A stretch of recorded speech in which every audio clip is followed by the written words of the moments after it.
Hello အားလုံးပဲမင်္ဂလာပါရှင်ဒီနေ့မှာတော့ကရင်တလာပေါ့ဟင်းလေးနဲ့ဆင်တူတဲ့ Thai style ဟင်းလေးတစ်မျိုးဖြစ်တဲ့ Thai တော်တရွက်စုံဟင်းလေးအိမ်မှာလွယ်ချက်စားဖြစ်ကြတယ်ဖြို့ဟာချက်နေလေးကိုပြန်လဲမျှဝေပေးလိုက်ပါတယ်ဒီဟင်းလေးကဆိုလို့ရှိရင်အရင်လဲစားလို့ကောင်းတယ်ပေါ့နော်တရွက်တွေအများကြီးနဲ့ပြီးတော့လုံနေလေးကလည်းအရင်ဟုတ်လို့ကူပါတယ်ရှင်ပထမဆုံးဖြို့ဟာရေစိမ်ထားတဲ့ဆန်ကိုညှက်သွားအောင်ပေါ့နော်ထောင်းထားပေးလိုက်ပါတယ်ဒါကတော့ဖြို့မိနစ်30လောက်ရေနဲ့စိမ်ထားတဲ့ဆန်လေးနဲ့ငယ်ပဲဖြစ်ပါတယ်ရှင်ဒီမိစားဆုံးနဲ့ဆိုလို့ရှိရင်3ဆုံးစာလောက်ရှိမှထင်ပါတယ်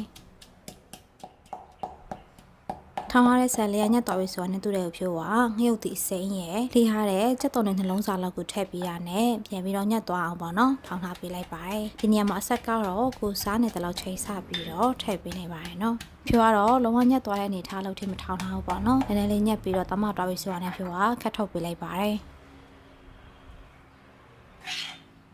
်ဒါလေးတွေကတော့ဒီအသီးရွက်စုံဟင်းမှာဖြိုးသုံးထားတဲ့အသီးရွက်လေးတွေပဲဖြစ်ပါတယ်ရှင်ဒီမှာဆိုလို့ရှိရင်တော့ပြုတ်ပြီးတော့ငရုတ်ချပွေးနဲ့ထုထားတဲ့မြင့်ပြုတ်လေးနဲ့ငယ်ပါမယ်ပြီးတော့အပင်စေးရယ်စူပေါရွက်ရယ်ရုံးမတိသီးရယ်ပြီးတော့ရွှေဖြုံသီးရယ်မှုကြတော့ဖြိုးနှမျိုးသုံးထားတယ်ပေါ့နော်စင်ပြေတဲ့မှုသုံးနိုင်ပါတယ်ရှင်ဒီနေရာမှာပြီးတော့ထုပြီးတော့လှီးထားတဲ့ဆပ်ပလင်းနှစ်ချောင်းစာနဲ့ပစုံစိတ်လေးနဲ့ငယ်ကိုလည်းဖြိုးသုံးထားပါတယ်ပြီးတော့ဒါလေးကတော့ထိုင်းငပိရေပါလာပဲဖြစ်ပါတယ်ရှင်ဒီနေရာမှာတခြားငပိရေထည့်မယ်ဆိုလည်းရပါတယ်နော်ပြီးတော့ထောင်းထားတဲ့ညှို့သီးနဲ့ဆန်ရယ်ပြီးတော့ဒါလေးကတော့ဒီအသေးရွက်ဆောင်ဟင်းမှာအဓိကသုံးထားတဲ့အရွက်ကြက်ရေလေးပေါ့နော်ဒီအရေလေးကိုတော့ထိုင်းလို့ဆိုလို့ရှိရင်နောင်မရက်နာလို့ခေါ်ပါတယ်ရှင်ထိုင်းကဈေးတွေမှာရောင်းပါတယ်နော်ဒီအရေလေးကတော့ဆေးဘက်ဝင်တယ်လို့လည်းပြောကြပါတယ်ကဲအားလုံးလည်းအစစ်အသေးဖြစ်နေပြီဆိုလို့ရှိရင်ဖြိုးစားချက်ပေးရန်အတွက်အိုးထဲကိုပြင်ဆင်ထားတဲ့အသေးရွက်လေးတွေထောင်းထားတဲ့ညှို့သီးနဲ့ဒီဆန်နဲ့လေးကိုပါထည့်ပေးလိုက်ပါမယ်နော်ပြီးတော့ဒီထိုင်းငပိရေလေးနဲ့ငယ်ကိုထည့်ပေးလိုက်ပါတယ်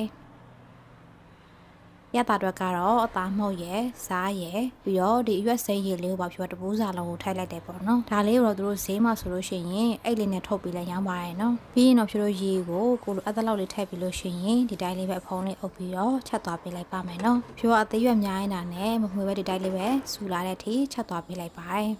်စူလာပြီးဆိုမှဖြိုးကသမတွားအောင်မှွေထားပေးလိုက်ပါတယ်ရှင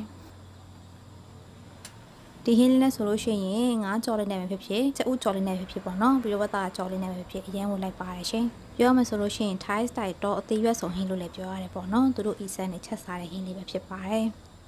်ကဲဖြူတို့မှသွားလိုက်တာတမသွားပြီဆိုလို့ရှိရင်ဖောလေးအုပ်ပြီးတော့ရွက်လေးတွေကြက်လာတဲ့အထိပေါ့နော်နူးလာတဲ့အထိချက်သွားပေးလိုက်ပါတယ်ခုလိုမျိုးလေးရွက်လေးတွေနူးလာပြီဆိုလို့ရှိရင်တော့တမသွားအောင်ပြန်ပြီးတော့မှုထားပေးလိုက်မယ်ဒီရွက်လေးတွေနိုးလာပြီဆိုမှဖြိုးကနောက်ဆုံးကြမှာပစုံကိုထည့်ပေးလိုက်ပါတယ်ပစုံကအရန်ချက်မြန်တော့လေနောက်ဆုံးကြမှာထည့်ပေးတာဖြစ်ပါတယ်ရှင်ပစုံထည့်ပေးတာနဲ့အပင်စေးရွက်နဲ့စူပေါရွက်လေးကိုပါအုပ်ပေးလိုက်ပါတယ်ဒီဟင်းမှာအသီးရွက်ကိုတော့ကိုချက်တဲ့အသီးရွက်လေးတွေကိုထည့်ရတယ်ပေါ့နော်ဒီနေရာမှာနောက်ထပ်အခြားတပုတ်သေးပါတွေထည့်မယ်ဆိုလည်းအရန်ချို့ပြီးအရန်စားကောင်းပါတယ်နော်ပြီးရတဲ့ဖြိုးကဖုံးလေးအုပ်ပြီးတော့ခဏလောက်ချက်ပေးလိုက်ပါတယ်ပစုံလေးတွေကအယောင်လေးပြောင်းလာပြီဆိုလို့ရှိရင်တော့တမတော်အောင်ပြန်ပြီးတော့မှွေထားပေးလိုက်မယ်တမသွားပြီဆိုလို့ရှိရင်တော့ရတာပေါငန်ကိုတစ်ခါလေးညှိပေးလိုက်ပါမယ်နော်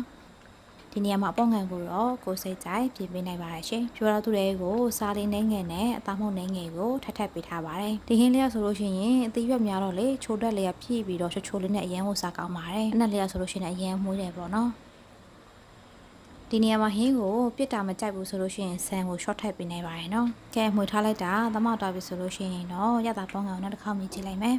ရတာလည်းလုံးဝအဆင်ပြေပြီဆိုလို့ရှိရင်တော့ရပါပြီเนาะဒီနေ့ထားဆိုလို့ရှိရင်အရင်ကိုစားလို့ကောင်းတယ်ဖြူတို့ရဲ့ Thai style တော့သေးရွက်ဆောင်ဟင်းလေးကတော့စားဖို့အဆင်သင့်ဖြစ်နေပါပြီရှင်ဖြူကတော့အိုးကြီးကြီးချက်ပြီးတော့အမေအိမ်နဲ့အမအိမ်နဲ့ခွဲပေးလိုက်တယ်ပေါ့เนาะရန်လည်းစားလို့ကောင်းပါတယ်ဒီဟင်းလေးရဆိုလို့ရှိရင်ကဲဒီနေ့ရဲ့ဗီဒီယိုလေးကတော့ဒီလောက်ပါပဲเนาะလုံနေလေးရလည်းလွယ်ကူပြီးတော့စားလို့လည်းကောင်းတာမို့ဒီဗီဒီယိုလေးရအားလုံးအတွက်အဆင်ပြေမယ်လို့မျှော်လင့်ပါတယ်ရှင်ဒါဆိုဖြူရနောက်ဗီဒီယိုတက်တယ်မှာပြန်ဆောင်ကြမယ်เนาะအားလုံးဘိုင်ဘိုင်